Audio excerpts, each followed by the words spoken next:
Welcome back to our virtual tour of Israel. We have some fun things to get to today. Before we get into our sites, Katie, will you talk to us about our snack? Yes, so we have these things called Berekas. I think that's how you say it. I don't know. But they're like a puff pastry filled with 3 types of cheeses. This one has mozzarella, feta, and ricotta, and lemon zest and dill. Mm-hmm. So it said delicious. Whatever I read said like you would get them in a bakery in Tel Aviv, so you can pretend they're from a bakery in Tel Aviv.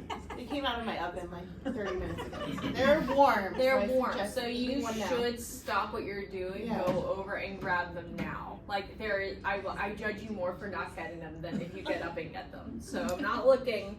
Go ahead and get your pastry. But they're old, like they originated in the Ottoman Empire. So yeah. Wow. So. Not these ones.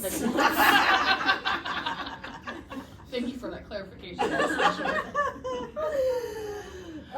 We only have 3 sites today, and so we're going to be looking at Heronium and then Beit Shahor / Bethlehem, and this is basically a suburb of Bethlehem. So you're like, oh my gosh, we only have 2 locations. Don't worry, plenty of content to cover. And as you can see from our map here, we're starting to head up toward Jerusalem, like we talked about last week. We said we're going to start sort of moving up, and we're going to be finishing our study actually in Jerusalem itself. So we're starting that journey today. And I need to actually have my notes open. That's a good thing. So Katie, do you want to launch us into Herodium? So Herodium, or Herodian National Park as it is now, is located 7 miles south of Jerusalem and 2.5 miles southeast of Bethlehem on the edge of the Judean wilderness and hill country. So as you can see, it's like a 2-part thing, which we'll talk about in a second. But the view from the top affords a panoramic view of Bethlehem and Jericho to the west and the Dead Sea and the mountains of Moab to the east. And Jerusalem's 3 towers, which were also built by Herod as part of the citadel, which we'll talk about in a couple weeks, are even visible on a clear day from here. Yep. The elevation is 2,500 feet above sea level, and it's actually the highest peak in the Judean desert. This 45-acre site, which is not small, it's fairly large, was selected due to the high altitude, its location near the desert road, and it was selected to commemorate Herod's victory over a guy named Antigonus near the site in 40 BC. So our good old friend Herod the Great building all of the things. Another of the things. Yep. Yeah. So this consists of an upper mountaintop palace fortress and then a lower palace city. The lower palace included offices, gardens, and a lake. And it was connected to the mountaintop fortress by a 200 marble step staircase on the northeast side of the mountain, which you can see the rendering there. And it's thought that the water to the lower city was supplied by an aqueduct from the Ardis Springs, which is actually near Bethlehem. Yep. And remember how we've been saying through the class, like water is important, an important commodity. Well, just keep that also in the back of your head for today. Yep. This spot is one of the 3 fortresses built by Herod the Great and is the 3rd largest fortress in the world at the time.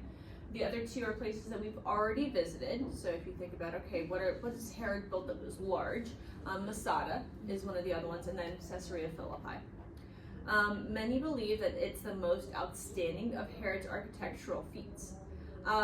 Now, despite this, so I was here, I visited this location, and I only have a very dim memory of the sites. I was looking back at the pictures, and I was like, oh yeah, nope, it just sort of completely slipped my memory. The only thing that stands out in recollection from the pictures is the Ballista rocks, which will be shown in a later slide, but I don't really even remember them, so I don't know. Back to you, Kind Katie. of a blur. Like, I don't know, maybe not the best site, so.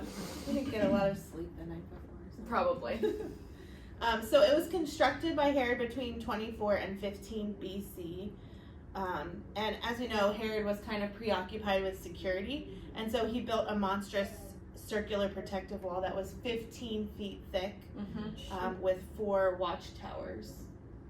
And you can see a picture of where the watchtowers would have been. And he was actually buried here in 4 BC. And the historian Josephus Flavius describes his elaborate funeral procession that Herod was given here at Herodium, and his writings are based on the journals of Herod's scribe, actually. And Josephus writes, they brought out all of the royal ornaments to augment the pomp of the deceased. There was a bier all of gold, embroidered with precious stones, and a purple bed of various contexture, with the dead body upon it, covered with purple. And a diadem was put upon his head, and a crown of gold above it, and a scepter in his right hand, and near to the bier were Herod's sons, and a multitude of his kindred, next to which came his guards, and the regiment of Thracians, the Germans, also the Gauls, and accounted as if they were going to war. But the rest of the army went foremost, armed and following their captains and officers in a regular manner, after whom 500 of his domestic servants and freedmen followed, with sweet spices in their hands, and the body was carried 200 furlongs to Herodium, where he had given order to be buried. And this shall suffice for the conclusion of the life of Herod, which I thought was just a funny ending. That is All this grandeur. That's enough. That's enough. That's enough. Yeah. So we'll talk a little more about his burial in just a minute. Yep. Now in 66 and 70 AD, so if I say 70 AD, that's probably a date that rings those bells in your mindset. The Herodium became a fortress filled with Jewish patriots. In the Second Jewish Revolt from 132 to 135, it became the administrative center for the rebels in the Bar Kokhba. Underground tunnels, which I will go ahead and advance the slide to that. Underground tunnels, and there are those ballista stones as well, were carved as escape routes for the Bar Kokhba revolt. And you can still walk through these tunnels today. I did not. This is not part of the sites that I walked through. But it was inhabited again in the 5th to 7th centuries by Byzantine monks. Yeah. So, moving on to some of the archaeological findings here. Excavations of his palace uncovered a banquet hall in the palace as immense as a football stadium, an elaborate cistern, terraced gardens, and pools for wading or swimming. Those would have been in the lower portion of the city.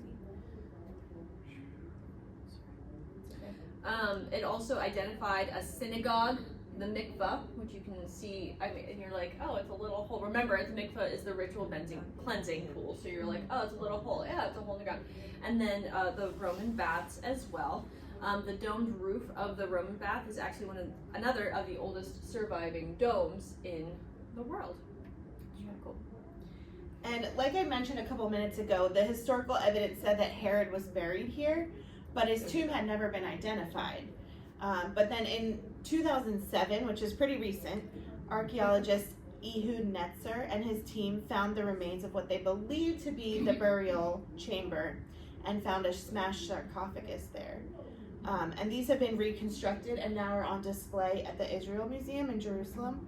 But tragically, during the excavation for the reconstruction, the lead archaeologist Netzer actually fell to his death. Like, he fell over a railing and fell to his death as a result of his injuries. So, pretty crazy. Yeah, Yep. This is the reconstruction of the sarcophagus that they found.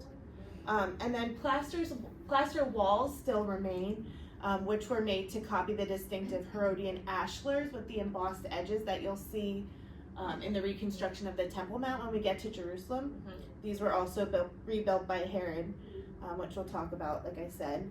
And these are kind of like a dress look where you see a margin of about 1/2 inch, and that's how they stack right next to each other without mortar. So you can see these in the mausoleum and the reconstruction, I think on the previous slide too. Yeah, these are like the ashlars, and you can see that cut. Yep. Look, so just how they did that actually is pretty Very incredible. impressive. Yeah. So. So talking about some biblical perspectives here, we have the story of Genesis 25, where we have the two nations, Isaac's sons, Jacob and Esau, from whom come the Israelites and then the Edomites. And of course, we have from this the line, who comes from the line of Esau? We remember from last week, one of the greatest descendants, Herod the Great, he's an Idumean. So Katie, you want to talk about that a little bit? Yeah, so remember we've been saying water's an important commodity in the region. Well, even the Herod the Great was in need of water, and not just physically, like he needed at Herodium, but especially spiritually. So we know that Jesus, the fountain of living water, as we know, was born in Bethlehem, just nearby. But Herod really only saw him as a threat to his power. Yeah. So the one he feared the most was actually the one that would fulfill this in Genesis 25. Yeah, which is pretty cool. Yeah. Really cool. And so as I was thinking about Herod the Great's works and how this site is supposed to be one of like the most epic fortresses, and even in my memory where like I was there, like I saw it, how it sort of faded away. Ecclesiastes talks about how, you know, we should work with all of our might, and yet there's this balance that says we should remember that for all of these things we're going to come into judgment, and we should fear the Lord. Herod did in fact work with all of his might to build up all of these things, but he neglected to consider that the Lord would bring him into judgment. And so that's a lesson that I feel like I can take away from Herod's works here.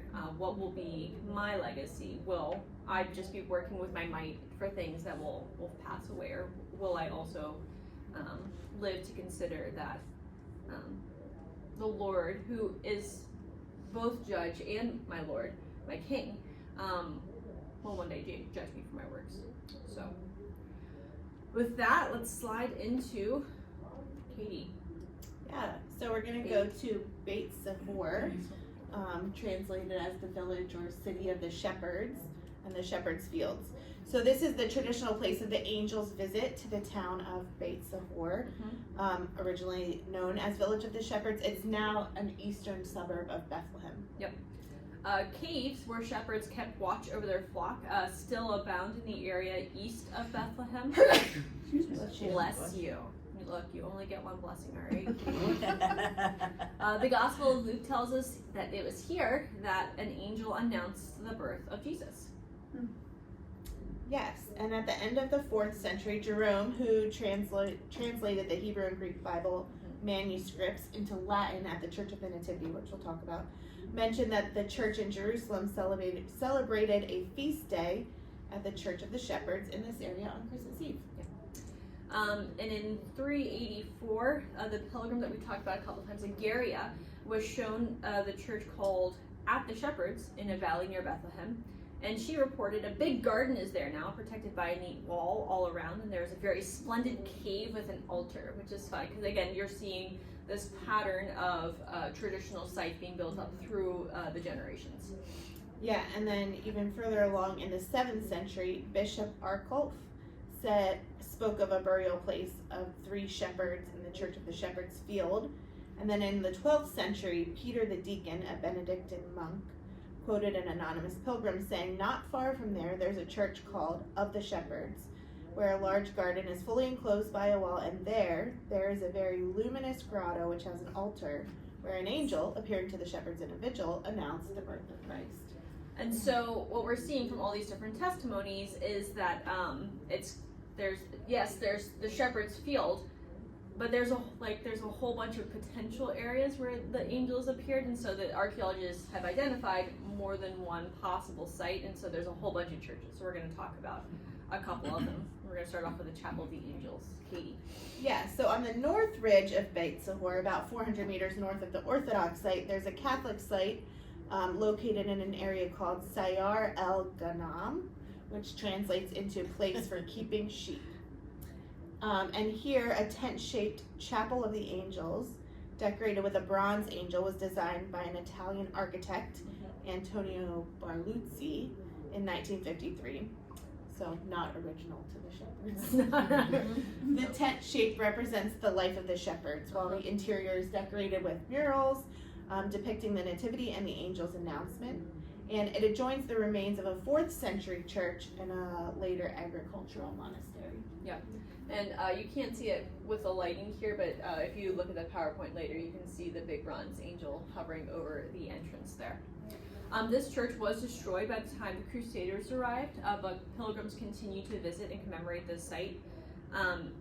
like Katie mentioned, we have all those paintings and murals. They depict the angels' announcement to the shepherds, shepherds paying homage to Jesus, and the shepherds celebrating the birth of Jesus. And beyond the chapel is a cave for small group worship, and it's administered by our friends, the Franciscans. And it's interesting, so the cave doesn't just have one little cave, it's actually a whole complex containing those mikvahs, additional tunnels, and additional rooms for worship, which is pretty cool. Katie, you want to announce our next site? Yeah, so this is the Protestant church called the Shepherd's Field. And it's east from the Catholic Church and the Greek Church. And it's set in a meadow filled with pine trees, which you can't see in this picture.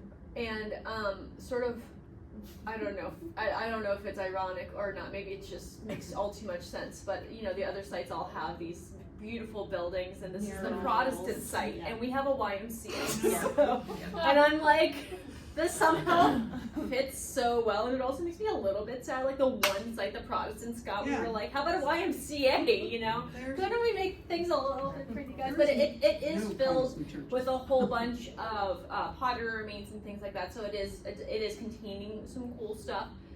It's fine. Katie. Take us to the next. Take us to the next site. Shelter for the shepherds to go to. So in the eastern part of Beit Sahor is a red dome Greek Orthodox church at a site known as Knesset El Ruat, which is Church of the Shepherds. This site's identified with the biblical Tower of Edar, or Tower of the Flock, and this is where Jacob settled after his wife Rachel died. Yep.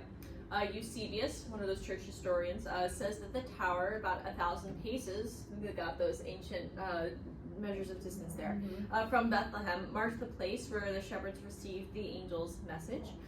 Excavations here have uncovered a series of remains dating back to a mosaic floored 4th century subterranean church under the earth. It's said to have been built by St. Helena, the mother of Emperor Constantine, who we've seen pop up quite a bit here. And then there's the Greek Orthodox Shepherd's Field, and the original church was in a cave located on the site. I don't know why I think this happened last time. Why is there so many slides? Just go. And it's the only church Helena built that survived to this day and served the Orthodox community all the way from the 4th century until 1955. Yep. In the 5th century, there was a barrel vaulted roof that was built over the cave church. A monastery was built on the site later. And then we have a Byzantine chapel that was built that was replaced then by a larger church, which was then destroyed in 614 AD. It's just like, the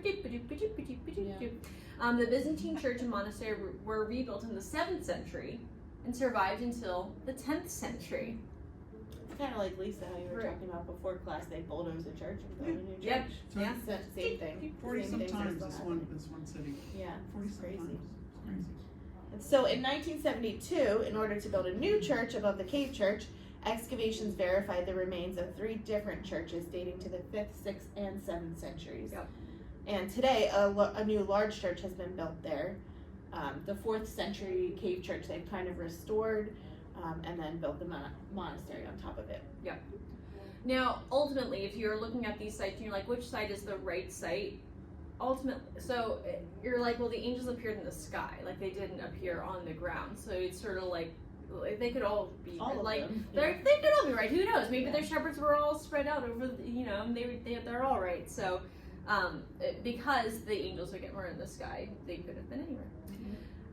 Now, as we continue forward here, sort of in the same area, according to that tradition dating from the 4th century, this site, which Katie mentioned earlier, Migdal Eder, the Tower of the Flocks, is associated also with the place where Jacob pastured his flock and built this tower, Tower of the Flocks, referred to in Genesis 35:16. We'll refer to that again later.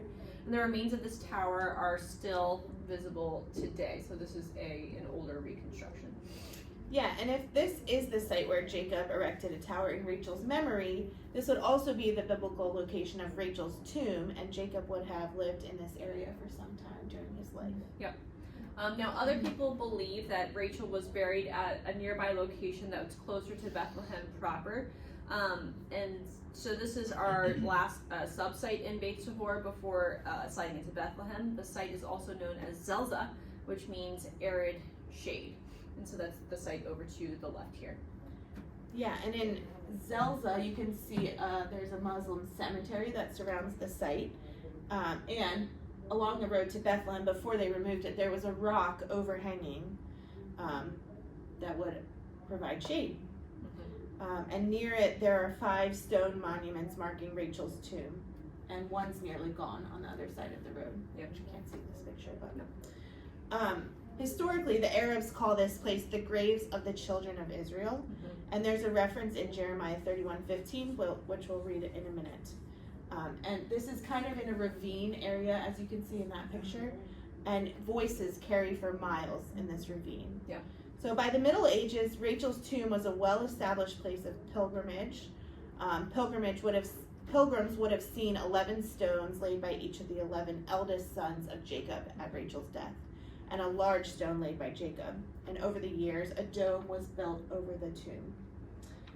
And then in 1865, the ancient structure was renovated by Sir Moses Montefiore, a British Jewish philanthropist. And today it is accessed only by a tunnel.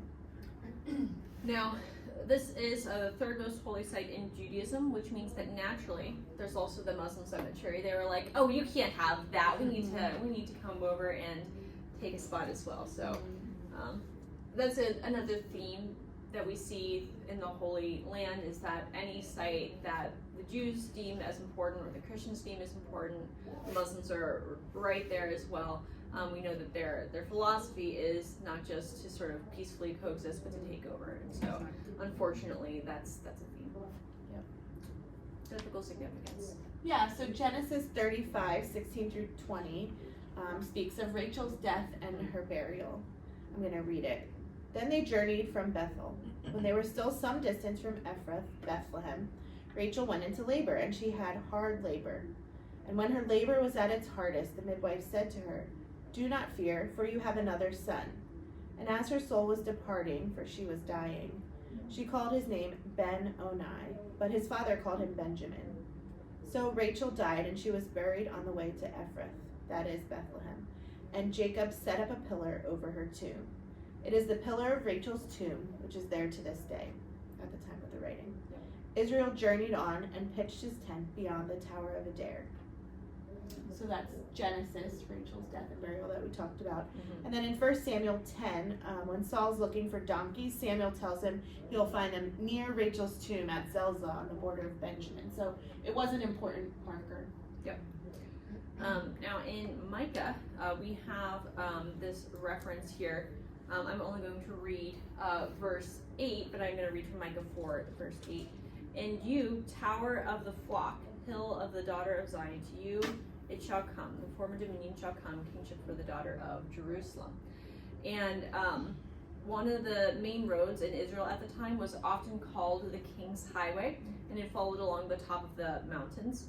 And this was nice because you would have the advantage, if you were, in charge of the King's Highway, of knowing where an enemy was located, because they would be below you. So you're sitting on top looking down. And this is another theme that we see, that if you have high ground, you're sitting happy, and people who are coming up below are like, "Oh no!" Also, watchtowers were located along the road in different towns. And so as you think about, this particular one, you're like, oh, possibly it could have been used as a watchtower, possibly. But one of the other uses was, of course, watching over large flocks of sheep. And so Migdal Adair was that tower for Bethlehem, which is a neat little connection there. Yeah, and then Jeremiah 31:15 that we talked about is the prophecy of Rachel weeping for her children. And it says, "This is what the Lord says, a voice is heard in Ramah, a mourning and great weeping. Rachel weeping for her children and refusing to be comforted because they are no more." And just thinking about how the noise echoes in the ravine is kind of brings new meaning to that verse for sure. Yeah.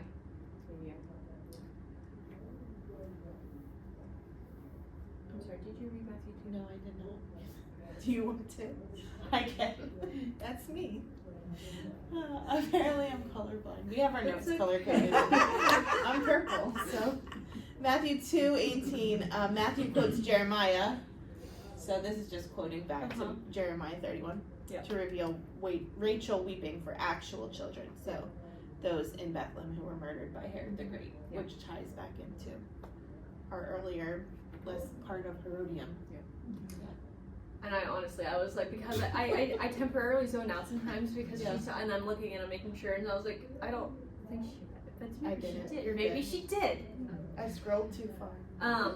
As we think about the applications here, and Rachel weeping for her children, and of course thinking about the application of in Matthew where Herod had all of those children slaughtered, and the connection to the fact that it was Rachel who was weeping, and of course, what was the greatest desire of Rachel's heart? To have children.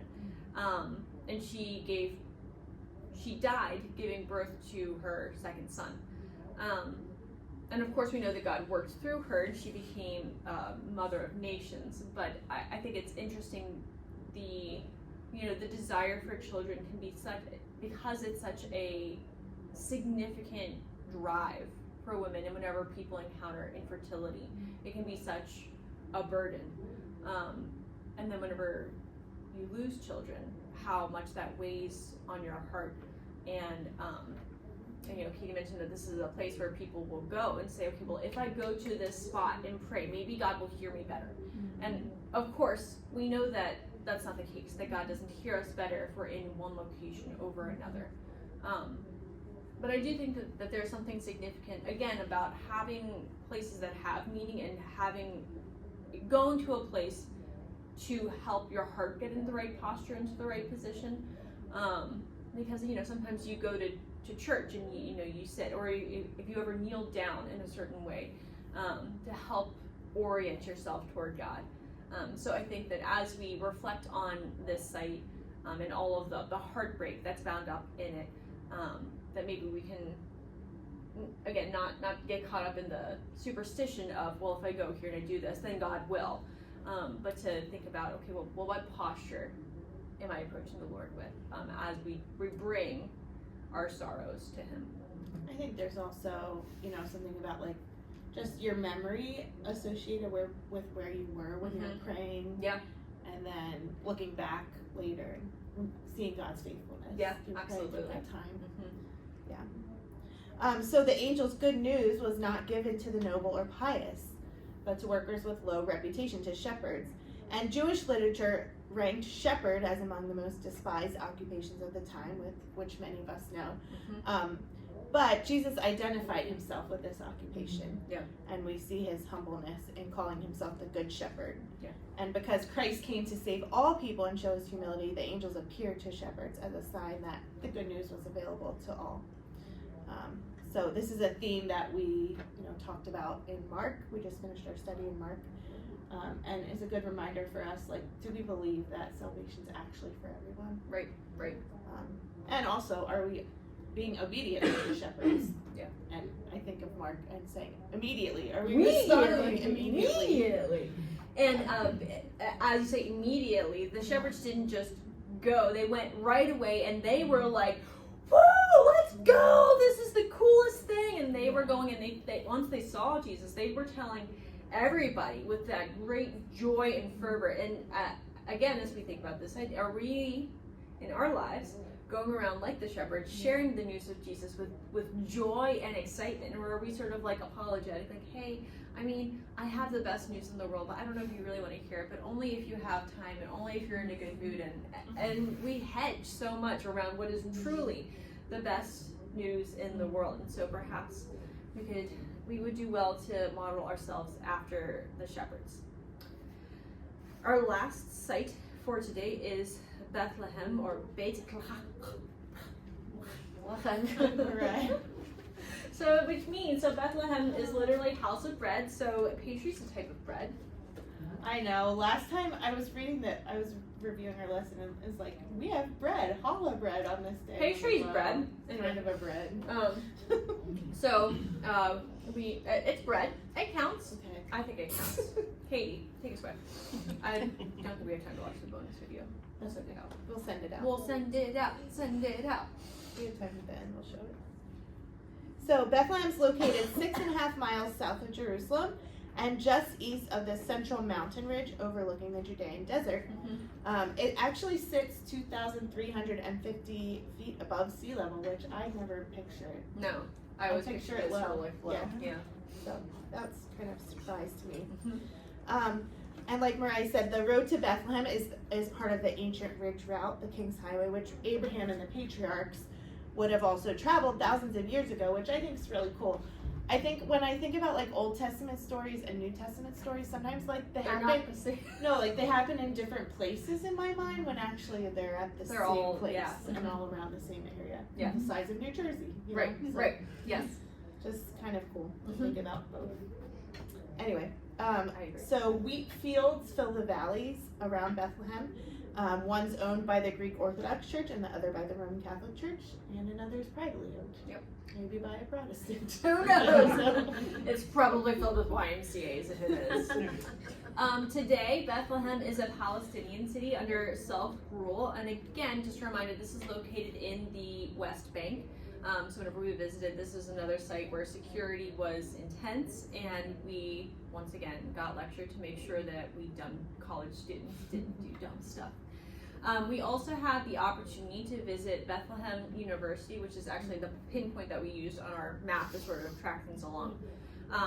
And while there, we attended a lecture by a Palestinian Christian who gave us his perspective as an Arab in the Arab-Israeli conflict in the land. Now, I took an entire semester-long class on like the history of the conflict. Of the conflict. So just recognize that there's a lot here that could, like, we're not gonna go through the whole thing. Yeah, maybe. Yeah, we have lots of ideas. What I will say is that there are multiple factors involved. We have biblical promises. We have bad behavior from both the surrounding Arab nations and from the nation of the modern secular Israeli state. There's people who have been living in the land, both Jews and Arabs, sort of at the same time, and sort of fighting over, well, this was my house first, no, this was my house first, no, this was my house first. And we also have continuous oppression by just about the entire world, seeking to destroy the Jewish nation / the secular state of Israel. Now, what I appreciated about the lecture was an opportunity to introduce nuance to my perspective.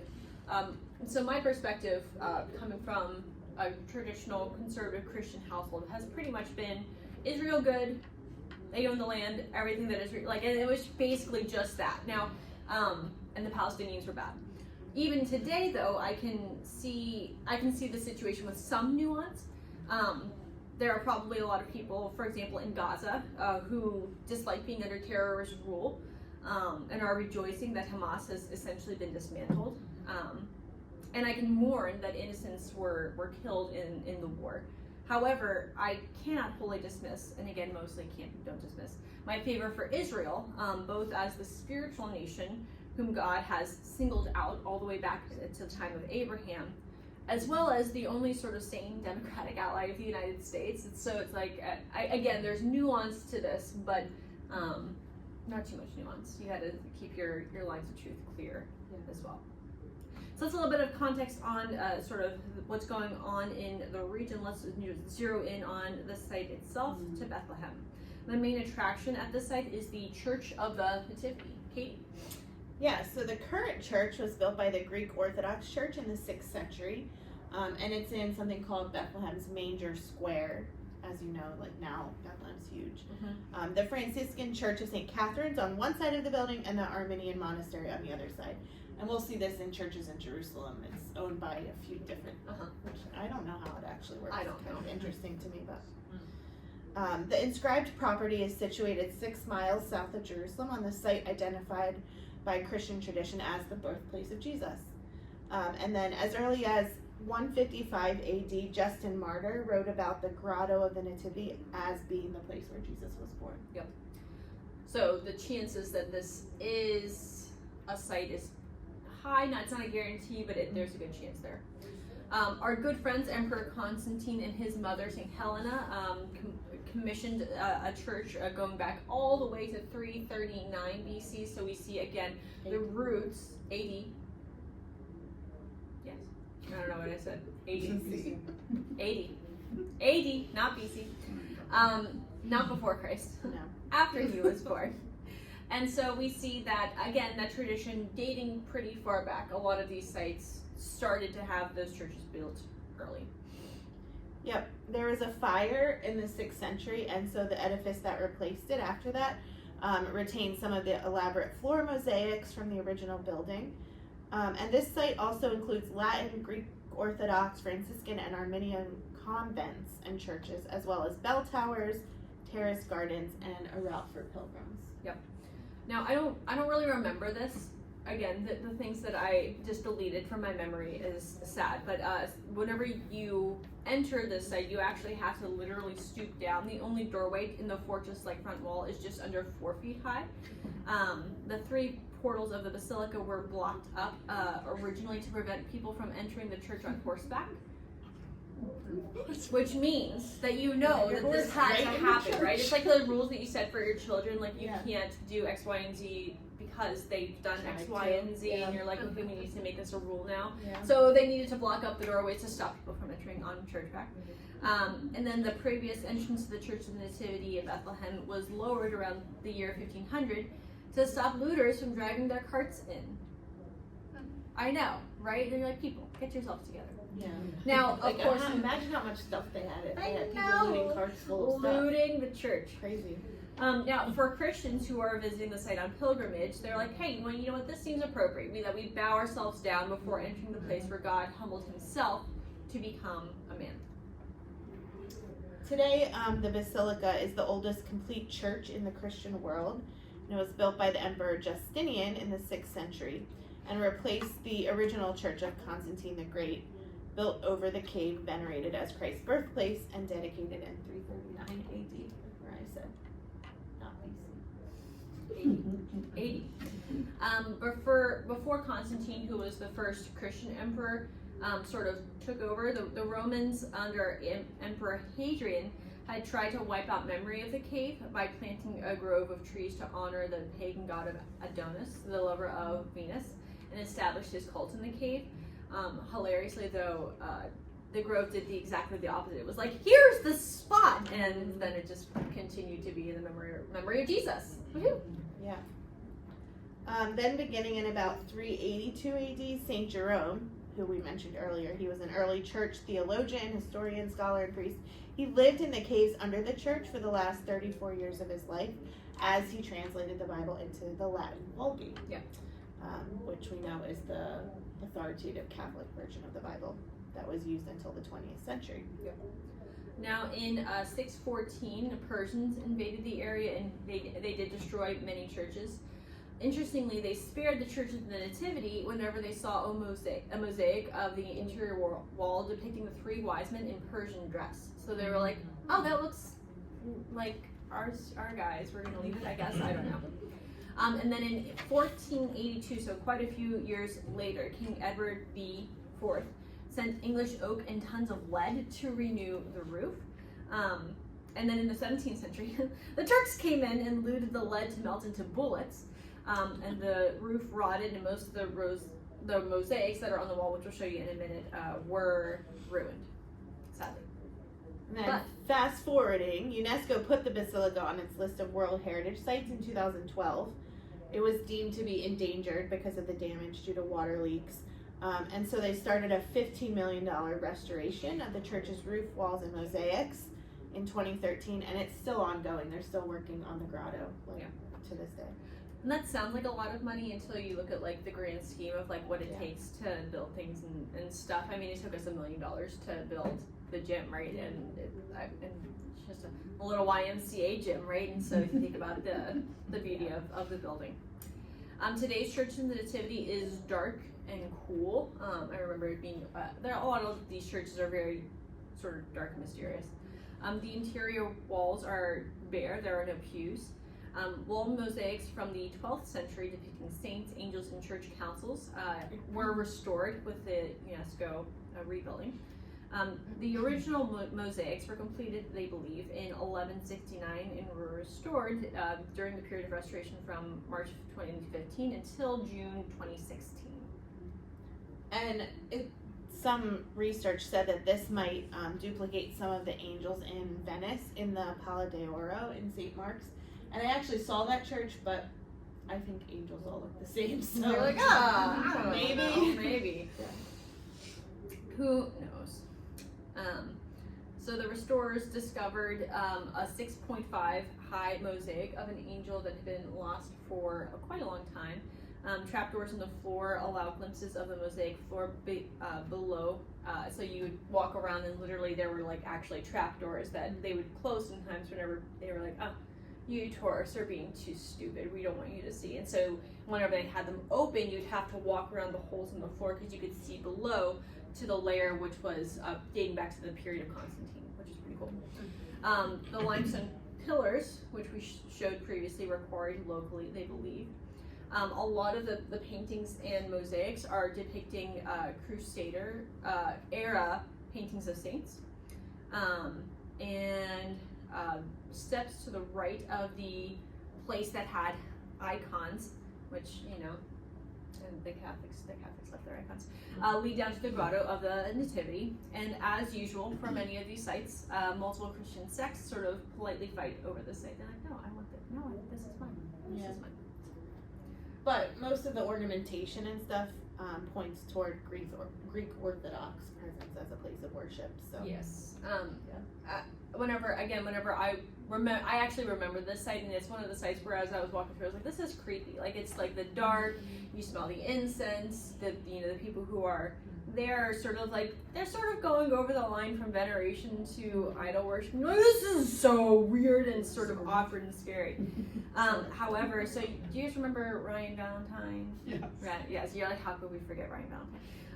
He totally ruined the mood by knocking over one of the rails that was supposed to keep you away from the area, and it was just big gang, gang, gang, gang, gang. I was like, Ryan! It was great. It was fantastic. So, Not shocking at all. not you're like, oh, fits. Could have been You Caleb, could have made us guess. but it was Could have been Caleb for Ryan. No. Yeah, That's how Ryan rumors Ryan get started. probably.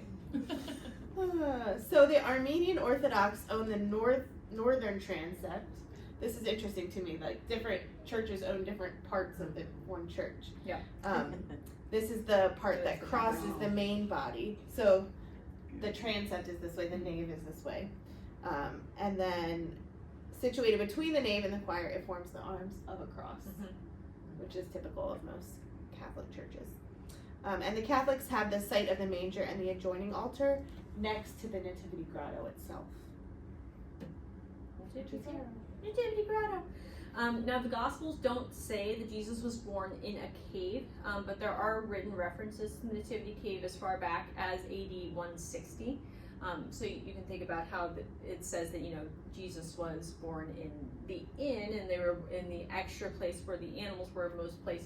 Most commentators today believe that that's just sort of like the extra room in the house. There was an earlier tradition that maybe the place where the animals were was actually kind of like out back where the caves were, so that's sort of where the tradition originates. Even today in the Judean hills, families do live in primitive houses built in front of natural caves used for storage or to shelter animals. So they're like, oh, well, maybe this was, and so they're sort of saying, okay, it's possible. It's possible. It is possible, yeah. And the grotto is only 12 feet by 42 feet and has a silver star marking the place on the floor where Jesus was born. So they say. Perhaps. So they say. And the Latin inscription on the star reads, "Here of the Virgin Mary, Christ was born." So, when the original church was built, the cave was enlarged to make room for pilgrims, and a silver manger was installed, but that's no longer there. It got stolen quite a long time ago. So, Interesting that it was silver. I know, right? Whatever. Yeah. Close with some biblical significance here. Katie, start us off. Yeah, so Bethlehem is this. I have my watch set to Minnie Mouse telling me the time, so for Disney World. Ruth 1-4 is the setting of the book of Ruth. It's in Bethlehem, so the same place. And then in 1 Samuel 16, it's David's hometown. The anointing of David by Samuel takes place here in Bethlehem. 2 Samuel 23, David desired a drink from the well of Bethlehem, but then pours it out unto the Lord as an offering. In 1 Chronicles 4, Bethlehem is the city given to the tribe of Judah. And then in 2 Chronicles 11, Rehoboam made Bethlehem a fortified city. That's not mentioned here, but that means that whenever Sennacherib came through, Yeah. Bethlehem was one of the cities that would have been destroyed. Some New Testament significance, of course, we have testified in Micah, linking into the New Testament, the prophecy of Messiah's birth. The Magi actually come and visit, the wise men visit Jesus, it seems, while they are potentially still in Bethlehem, maybe, who knows. And then in Luke 2, we have Jesus' birth and the visit by the shepherds. As we think about some applications from Bethlehem, I think about, just the house of bread. What are we feasting on? Are we feasting on social media, things that aren't going to fill us in the long term, or are we feasting on the Lord and His Word, things that will give us eternal significance? And one thing I thought about as we were studying this area was the contrast of Herod's fortress and Bethlehem and the shepherds, and just the contrast of what was important. Right. And never really thinking about how close they were geographically, but Jewish expectations would have been for Jesus to come as a king to rival Herod. Right. When, as in fact, he came as a humble baby, which they weren't expecting. Yep. Expectations overthrown. So let's go ahead and close in a word of prayer. Lord, thank you so much for our time together. Lord, we thank you for the lessons from these sites. May we walk away not just smarter, but Lord, better followers of you and better seekers of your word. Lord, we love you. It's in your name. Amen. Thanks, ladies. Go in peace. Thank you.